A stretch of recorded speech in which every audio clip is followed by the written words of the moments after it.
खेत बेच देंगे तो खाएंगे क्या? हमारी बेटी की पढ़ाई, मेरी दवाई, ये सब कहाँ से चलेगा? अरे भैया, और अचानक से यहाँ से गुजर रहा था, सोचा तुमसे मिलता चलो। बहुत याद आ रही थी तुम्हारी बहन। अरे ये तो आपने बहुत अच्छा किया। आओ अंदर आओ। बहुत अच्छा किया भाई जो आप यहाँ आ गए। वैसे भी गुड़िया की शादी बहुत नजदीक आ रही है, भात देने की तैयारी कर लो। हाँ, भात तो जरूर दूंगा, ये तो मेरा फर्ज है।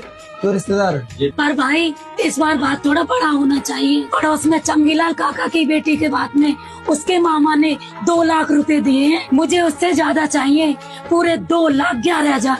मैं पूरे गांव को दिखाना चाहती हूँ कि मेरी बेटी की शादी में सबसे ऊंचा बात आया है। बहन, मैं चंगीलाल काका के रिश्तेदारों की तरह नहीं हूँ। वो सभी सरकारी नौकर और बड़े पदों पर है। मेरी बहन, तुम अच्छे से जानती हो, बेटी की पढ़ाई, तेरी भाभी का खर्चा और घर का खर्चा जैसे तैसे चला रहा हूँ। भाई तुम मुझ पर कोई एहसान नहीं कर रहे हो। गांव में मेरी इज्जत का सवाल है। अगर ऐसा ही बात दे सकते हो तो ठीक है, और अगर नहीं दे सकते तो गांव में मेरे हिस्से की 1.5 बीघा जमीन है, उसे बेच दो और ये बात दे दो। कैसी बात कर रही हो मेरी बहन?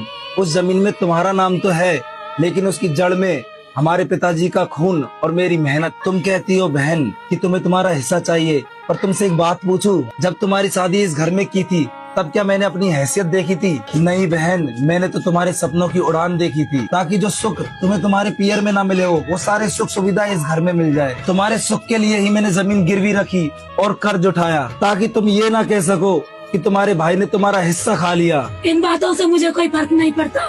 मुझे तो बात चाहिए, वो भी चंगीलाल की बेटी से चाहिए। भाई साहब, अब आप ही मेरी बहन को समझाइए, ये तो बिल्कुल अपनी जिद पर अड़ी है। मैं क्या बोलूँगा? आप दोनों बहन भाइयों के बीच की बात है। तो तुम साफ साफ कह दो भैया, तुम्हें बात नहीं देना क्या? भात तो मैं जरूर दूंगा मेरी बहन। मेरे इस औकात के भात से तुम्हारी बेटी की शादी में अगर कोई कमी रह जाए तो मुझे माफ कर देना। मैं एक किसान हूँ, मैं अपने खून की आखिरी बूंद तक तेरे लिए लड़ सकता हूँ, लेकिन दिखावे के इस भात के लिए मैं अपने बीवी बच्चों का भविष्य बर्बाद नहीं कर सकता। अगर 2,11,000 रुपए बात में नहीं दे सकते तो मेरी चौखट पर कभी बात लेके मत आना। आपने अपनी बहन के लिए वो सब कुछ किया जो शायद एक बाप भी नहीं कर पाता। आप चिंता मत कीजिए, हमसे जितना बन पाएगा हम करेंगे, लेकिन दिखावे के लिए हम अपने खून का भविष्य बर्बाद नहीं करेंगे। अब तो भगवान ही मालिक है, पता नहीं क्या होगा।